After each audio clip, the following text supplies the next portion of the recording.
Hi everyone, my name is Shalini, and today I would be talking about ethics in publications and research, as well as I will also talk about publication process. I have about 17 years of medical writing experience. Currently, I am working at Riskless Limited as head of medical writing and clinical trial transparency. Overall, I have about 17 years wherein it spans mostly in regulatory writing, publications, as well as clinical trial disclosures. So let's begin with my presentation today. So I'll start with the first presentation, which is focused on ethics in clinical research and publications. Okay, so it is very important to understand what is ethics and why it is important in research. So, in this particular presentation, I have tried to cover why publications are needed, what are the general recommendations and guidelines, what aspects we should consider as medical writers, what are the ethical aspects behind these, and what are good publication practices. Some of these aspects you may be already aware about. It is just kind of a reiteration. Okay, so as a human being, and as an ethical person, we have always two minds. One which says, do whatever you want. The other one says, do whatever is right. Our mind is always divided in between these two. And I feel whatever is stronger is what we accept. However, we should always consider that ethical aspects of our work should always take precedence. Therefore, we should always do whatever is right, but we should not be doing whatever we want. When we know that something that we are going to do is not correct, then probably we should refrain from doing that. So, why are publications needed? First thing, we are committed to disclose research finding. So this is one thing very important to understand, that as scientists and as researchers, it is important to share our research with general public, as well as um, we also want to create awareness about these. And how would we create awareness if we are not publishing our research? So if we want to let others know about our research, so we should always disclose our research findings. Second, we must put research in context of prior research and unmet medical needs. So if there is something which is, why I say medical needs, because I am from clinical research, and most of my examples if during the presentation would be related to either clinical research or with pharmacy and pharmaceutical background, and research of pharmaceutical background, and research in context of medicines, right? So for us as clinical researchers, it is very important that we tell our findings to healthcare practitioners, as well as to the general public, which is going to take that medication, or if we want to attract participation in clinical trials. So that's why we always put results in context of prior research, what has happened already, and if there is anything which is an unmet need presently, and we want that to occur now. So whatever we are looking for, whatever we are research we are conducting currently, we always ensure that we publish results so that people get to know about how efficacious and how safe the medication is which they are going to take. The last but very important thing to understand is we must allow for informed decision and healthcare practice standards, because as clinical researcher, it is my duty that I inform general public about the research I am doing, and then the way it is written, it should give them a context to understand and make decision to participate in the trial or take that medication if it is allowable for them. So there are several recommendations and guidelines. These are not specific to medical journals as such, but I would say that there are several guidelines available for general research also.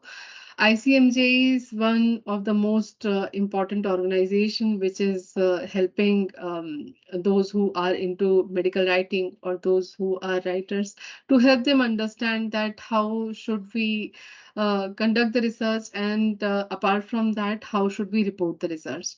So ICMJE has given recommendations for the conduct, reporting, editing, and publications of scholarly work in medical journals. So ICMJE is one of the organization. Then we have ISMPP, so which is International Society for Medical Publication Professionals.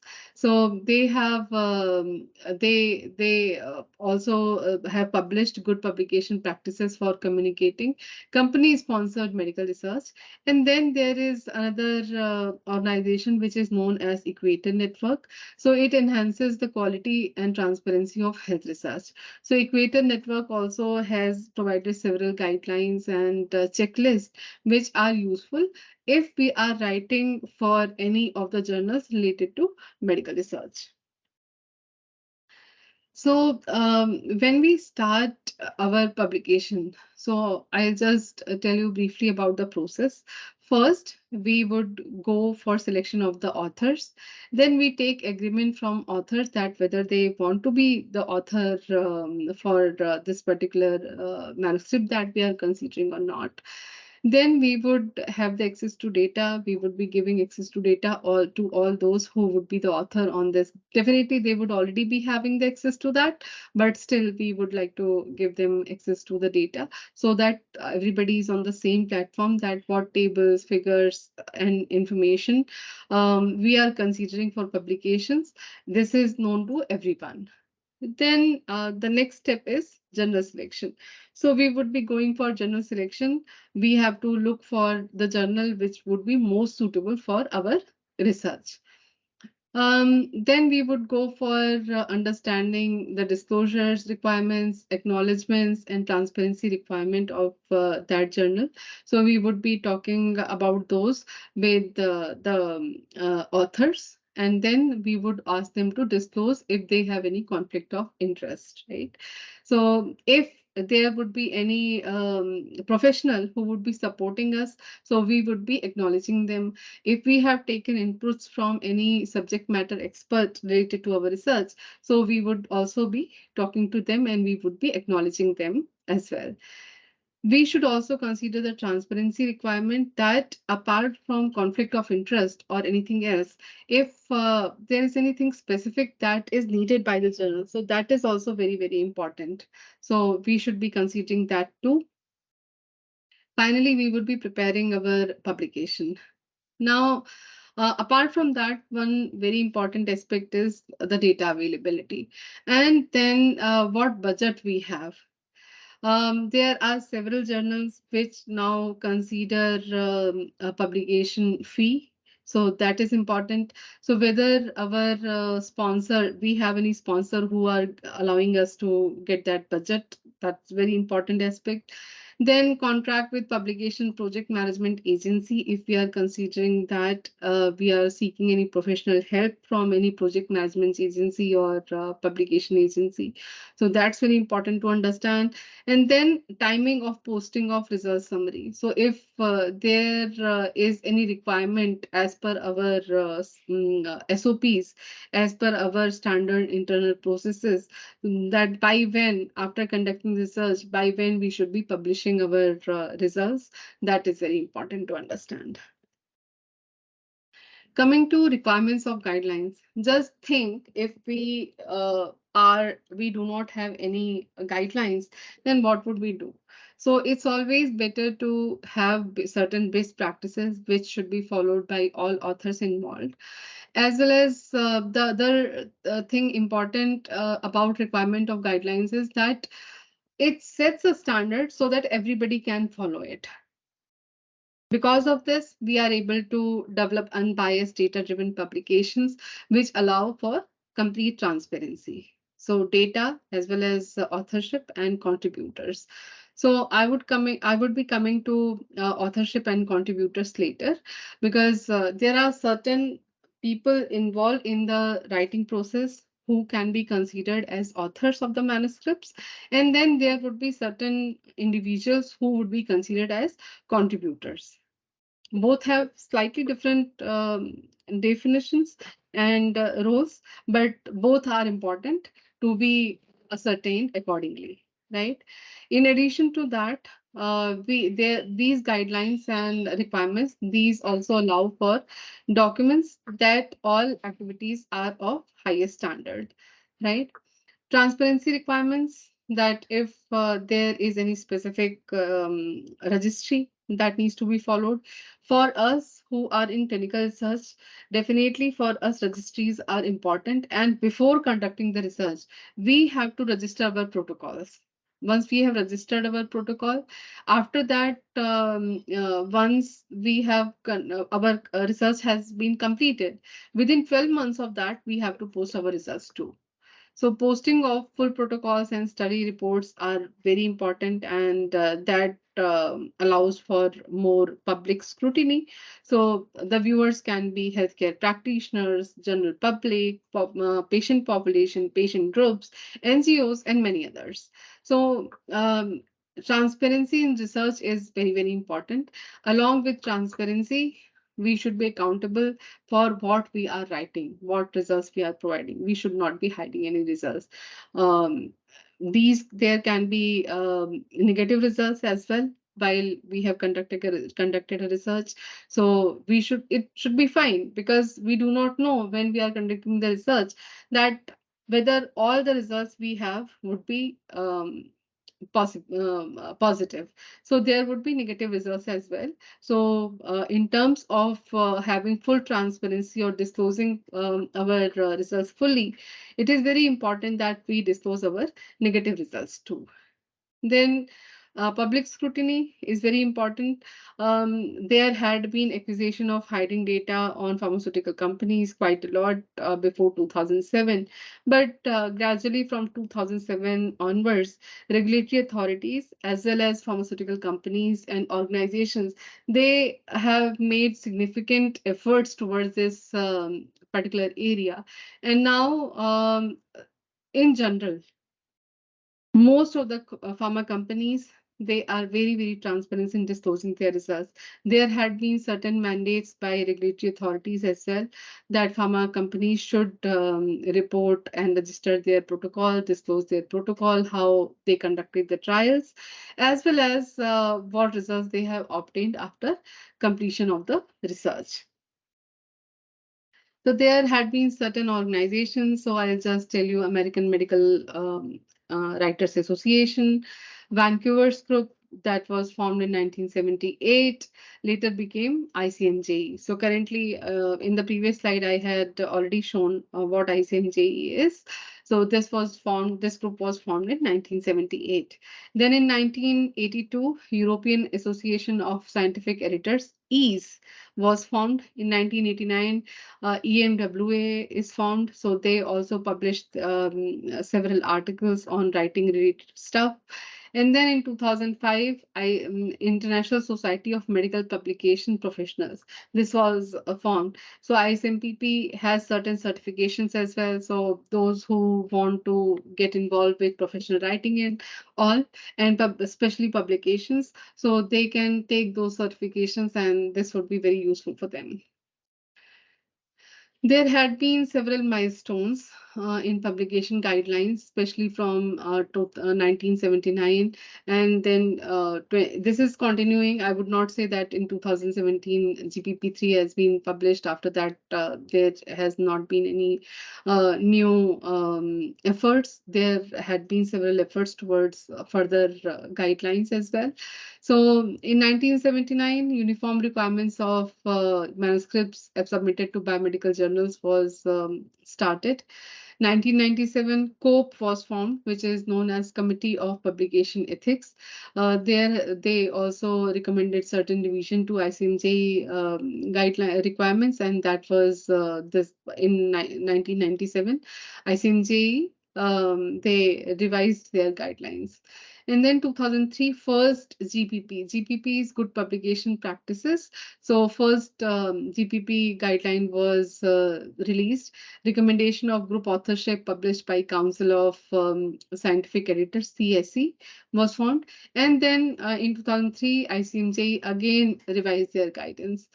Then in 2005, ICMJ study registration requirement was implemented. EMWA guideline on role of medical writer was published. PHRMA principles and guidelines were published too.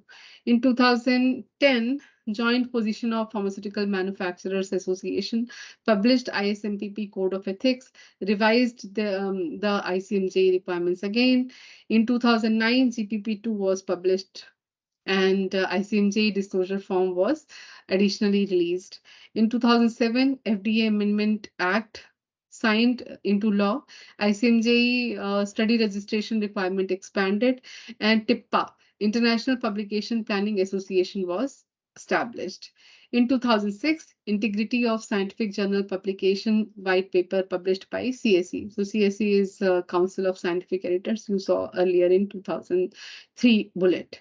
And then in 2014, Principles of Responsible Clinical Trial Data Reporting by PHRMA and EFPIA was released. EASE guidelines were published again, and especially for translations.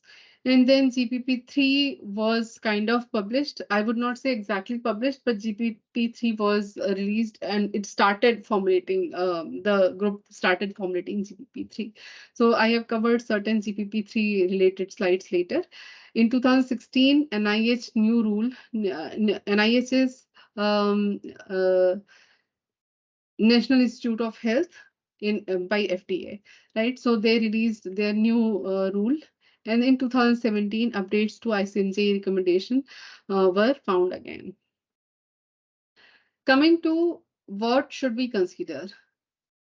Who should be the author? How should we plan our publication?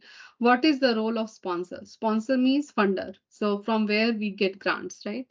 Then whether we should be paying for our publication, whether there would be any professional organization involved with the publication, and then who all will be making substantial contributions. So these aspects are very, very important to consider. Coming to relationships. So you see here that there are certain roles involved. So medical writers, research organization, investigators, editors and reviewers, and publishers, right? So this role would come in the end.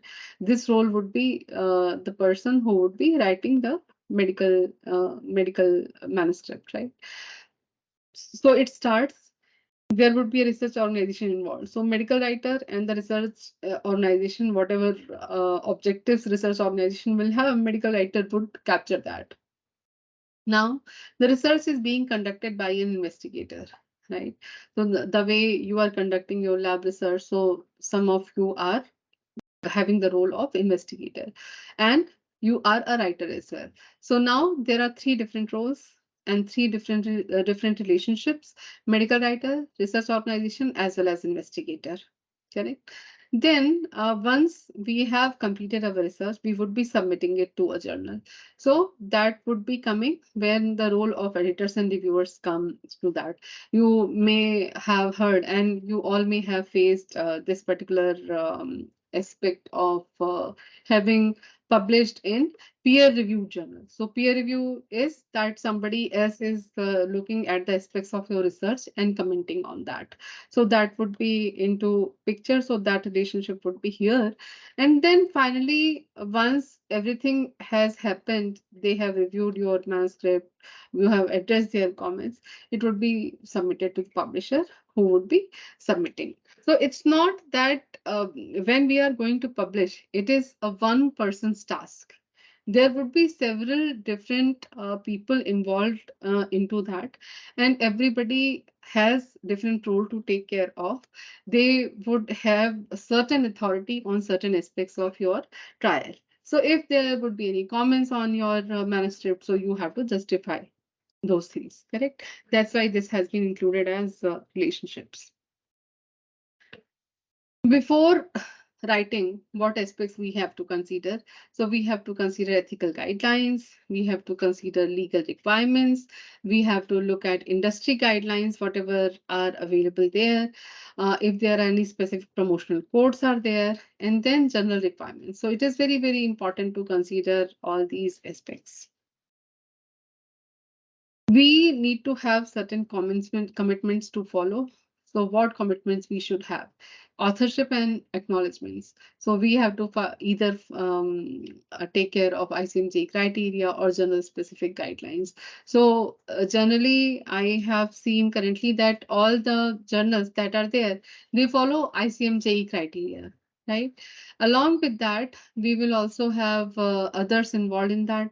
That as a clinical trial researcher, what I have seen is that when we are designing our protocols, so it is very important to have a statistician involved who would tell us that based on your alpha error or beta error, how much sample size you should have. Similarly, in your research also, there would be a role of statistician to evaluate that whether there is a specific significance you are getting in your results or not. So writers, along with other roles, they have to acknowledge if they do not meet the authorship criteria. So that's very important. So the current role that I am in, I cannot be an author for the research if a pharmaceutical company is conducting. I can be acknowledged, but I cannot be a writer. I will explain that aspect later. Then we also have to disclose and acknowledge all funding sources, conflict of interest, and in affiliations we have. Then we need to also acknowledge all other support or assistance. So that should be there.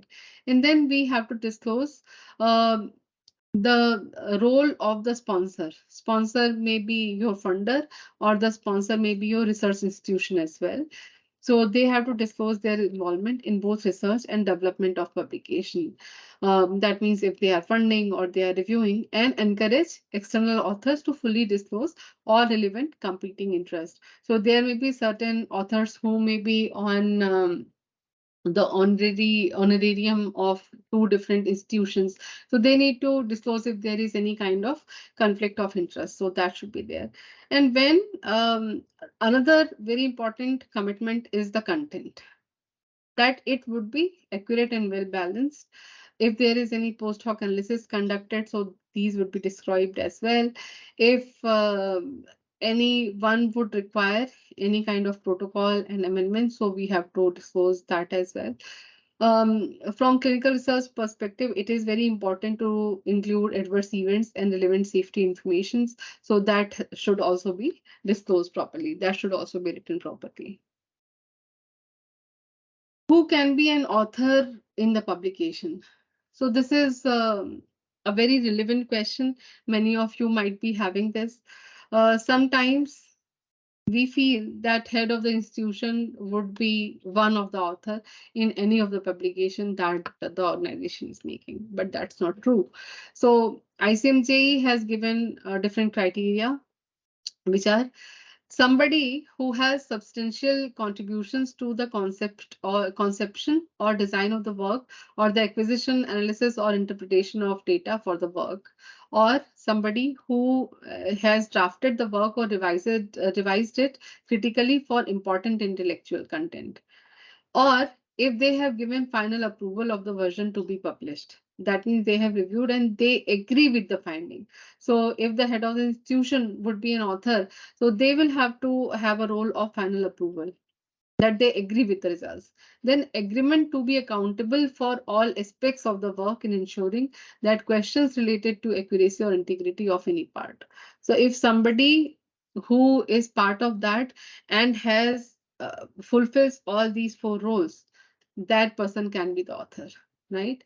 Those who do not qualify as authors, those who only secure funding of the research, so that person would not be an author. Those who only perform lab tests or collect data, those who only supervise the research project. So head of the institution, I said, or your guide also, if they have only supervised but they have not supported you in designing the work, so they cannot be the author.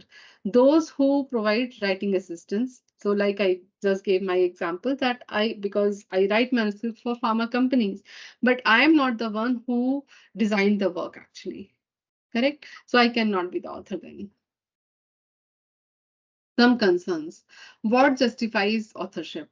Mere data collection or statistical analysis or a professional writing? It cannot justify. Is each author familiar with and able to defend the entire scholarly work? So we saw that there were 4 criteria on the last slide, that this anybody who is going to take the authorship for this particular manuscript, whether they meet all the 4 criteria or not. So that is very important aspect to consider. Then in case of any misinformation or ethical misconduct, whether they all would be equally responsible, because they have to take care of all the aspects. So this is very important. So when somebody is taking authorship, they should consider these aspects too. Is the editor responsible for inappropriate authorship? If somebody has misquoted somebody's name as an author, so whether it would be the editor who is responsible. So that's an ethical concern. Coming to authorship versus contributorship.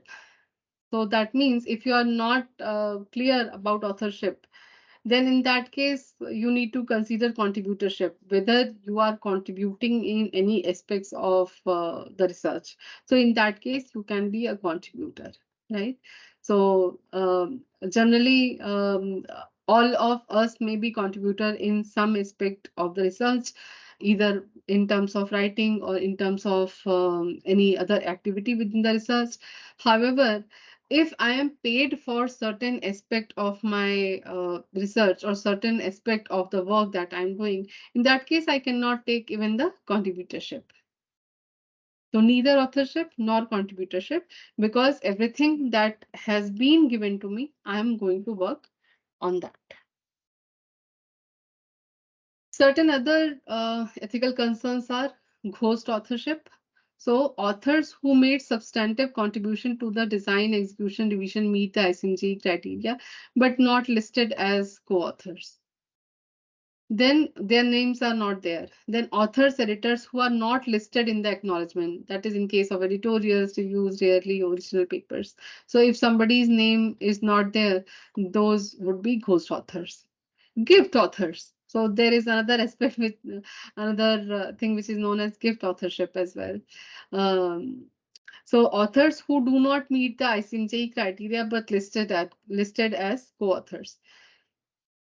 Generally, who these people are? These are generally senior researchers, head of the department, those who provided funding.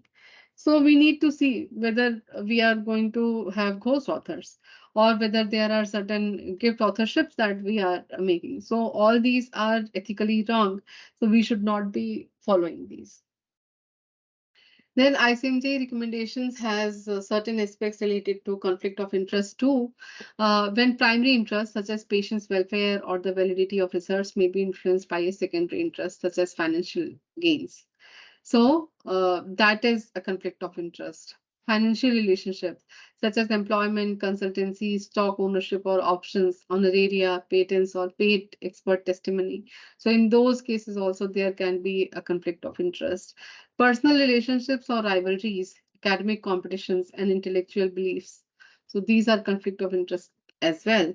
So when those who are taking the authorship of a certain specific paper, any of those authors, all of those authors, not any, but all of those authors, they should also disclose their conflict of interest, that whether they are being paid by any specific organization, whether there is any specific relationship or rivalries with any specific organization.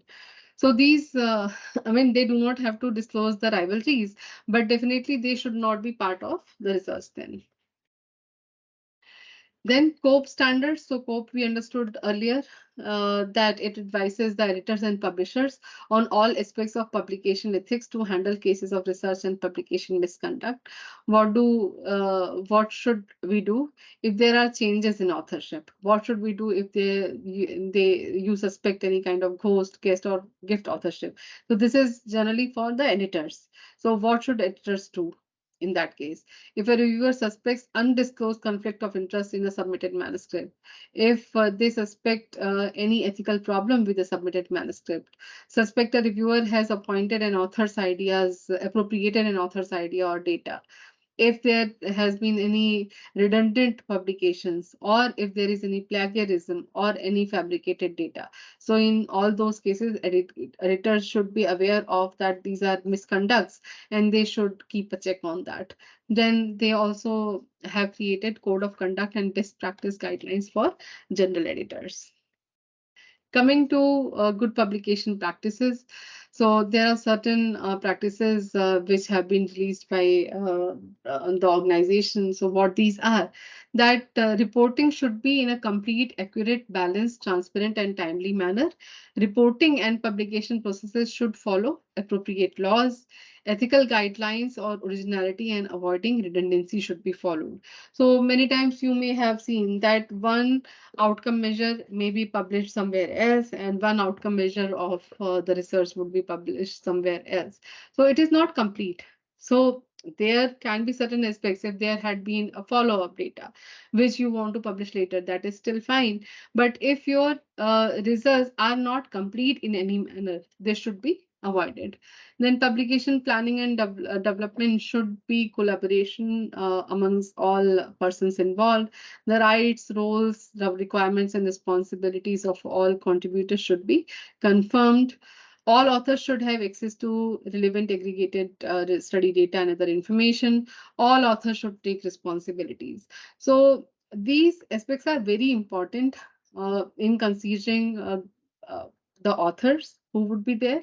And then it is also important to understand that all of them are accountable if there is any kind of misconduct found by the editors. So all the authors will have to take the responsibility.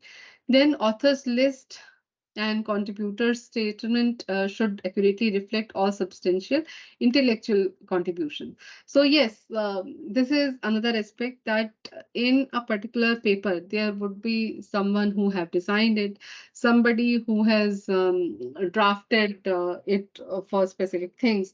There had been a statistician who had provided his or her input as well. So what everyone has done, what role everyone fulfilled during the research, that should be accurately mentioned, that who did what, right? The role of the sponsors in the design, execution, analysis, reporting, and funding, if applicable, of the research should be fully disclosed too. So all authors and contributors should disclose any relationships or potential competing interests. Then the other things that GBP3C says is both positive and negative findings are published. We touched upon this particular aspects earlier. Timely presentation of the data by identifying abstract submission deadlines and determining when data will be available for presentation. So that is also very important consideration to make. Prioritizing the primary publication, reporting pre-specified primary endpoints or objectives over any secondary publications. So primary, you may be aware about primary publication and secondary publication. Primary are your original research, right? And secondary are which are kind of your review article, right? Or literature reviews, any kind of those articles. So prioritizing the primary publication is important. Then background information, new methods or techniques is published before clinical data. Using those techniques are presented or published. Scientific and clinical needs of additional publication. So if there is any specs, any aspect which is yet to be disclosed, so there should be any additional publication that should be planned even before, right? Avoiding redundant, sometimes called duplicate publication. You are submitting your research, the same objective, same endpoints to another paper as well while submitting to one. Correct. So that redundant publication we should be avoiding. Publication steering committee. So what do we should have a publication steering committee as well. The committee should be formed before results are available. That means before database lock. So beyond that, you cannot change the data, or you cannot, this is the original data that we have found. And now we are not going to do anything beyond that, right? So that is database lock, especially for our protocols. Clinical research, it is very important. So a charter or guideline document describing the roles and responsibilities of the publication steering committee should be developed. All study investigators should be informed of the committee's membership and its responsibilities. Committee should meet as often as required and as data becomes available to review and update the publication plan. So they should, as such, drive the publication forward, correct? Then members of the committee should agree to their role or roles in the development of each publication or presentation before writing begins. So before, once we have conducted our research or we are planning our publications, at that time we need to prepare a publication steering committee. We should carry out all these activities. GPP3 recommendations are also on which studies should be published, requirements of registration on national registry. So this aspect is specific for clinical research, that we have UWCT and clinicaltrials.gov as main registries. Then if there is any premature publication, wherever results have not been validated or these are not mature enough, whether we are going to develop those also. If there is any redundant or duplicate registration, so we need to avoid that. There should not be any kind of plagiarism.